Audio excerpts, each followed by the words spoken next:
आत्ता जस्ट 1-1.5 घंट्या आधीच या बकरीने 2 पिल्लांना जन्म दिला आहे.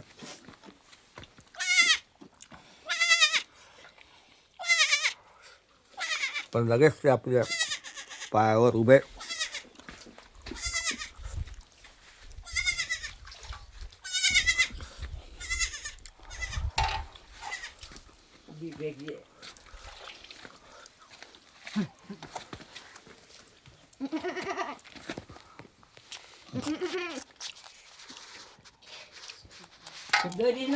दूध पित आहे.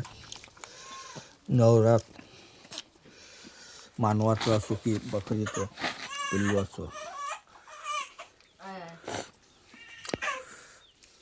हे दूध अतिशय न्यूट्रिशियस पौष्टिक असते.